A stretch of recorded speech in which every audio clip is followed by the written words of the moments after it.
This is Measuring the Farm by Michael Dorer, illustrated and read by Ashley James. Long, long ago in a faraway land that lay in a well-watered plain, somewhere between two great rivers, there was a beautiful and fertile place. In this rich and favored spot, there lived a farmer. Now this farmer had a very, very small farm. It was so small that he could work all of it by hand and with his family, for in those days there were no such things as horses to work the land. Oh, there were horses, but no one had harnessed them to work the land. No one had even thought of using oxen to work the land. People thought of using their own muscle and brawn to work the land. And luckily for him, he was strong and worked very hard, and he also had 2 strong sons. His eldest son was a strong, strapping young man known as Strong Arms, for his arms were very strong, with powerful muscle. On the boy's naming day, his father had seen the youth's strong arms and had thought, "That shall be his name." And Strong Arms had lived up to it. He was of great help on the farm, for he could do things that helped his father with his great strength. Then there was a second child, known as Strong Hands, for his hands were great and powerful. On his naming day, his father had seen the boy's great hands and had thought to name him for them. Strong Hands could twist, turn, pull, or manipulate things in ways that gave great help to his father. These 2 boys were of great help on the small farm. Oh yes, I almost forgot.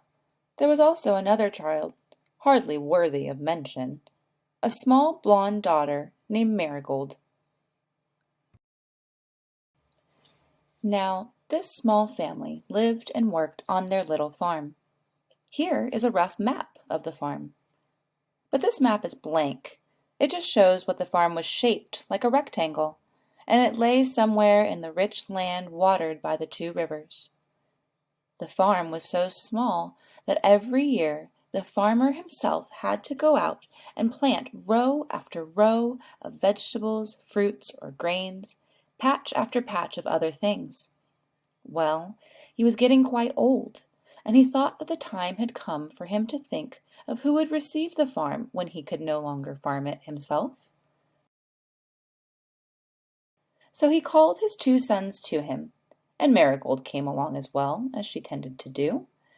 He called his 2 children together, and he said, "My sons, the time has come for me to think of who shall get the farm when I am no longer able to farm here." And both boys said, "I should have the farm, I should have the farm." However, the farmer said, "Well, I've come up with a plan for you to be able to earn the farm from me. This is the plan. I shall ask you to measure the size of the farm, and the one who gets the measurement right shall inherit the farm." The boys looked at each other with confusion. What does he mean? What does this thing measure mean? What is size?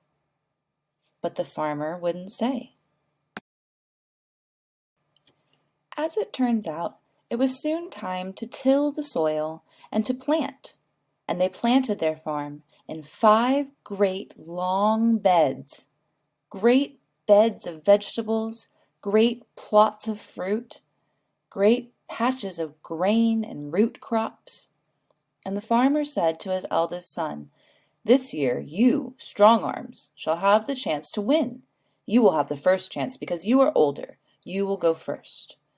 So, as they planted, Strong Arms looked and tried to figure it out. As the plants began sprouting and growing, he walked around the farm and examined things to see what he could see.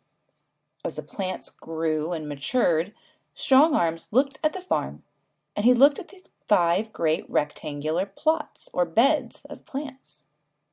Finally, at the time of harvest, it dawned on him. "I have the answer. I can measure the farm.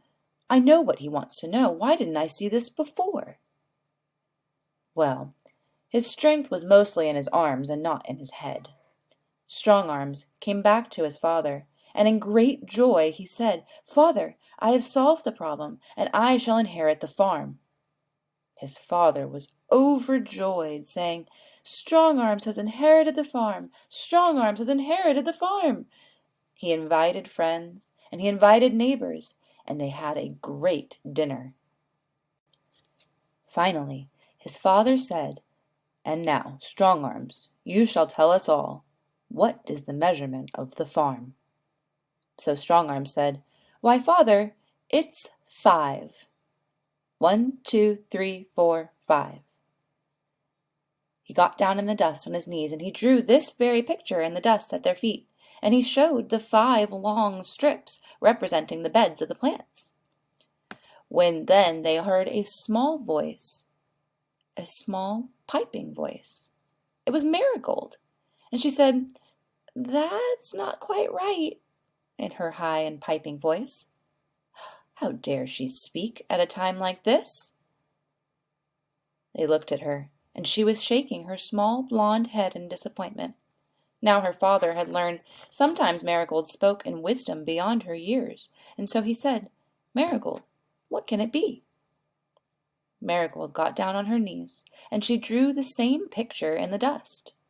Then she said, "My brother Strong Arms says the measurement is 5, and of course he's right that there are 5 beds." But she showed them that if we simply keep drawing the picture longer and longer and longer, so that it's very long, it would still be 5. And this is what Strong Arms would call the measurement. But we can see that that's much longer, and 5 cannot measure the size of this farm.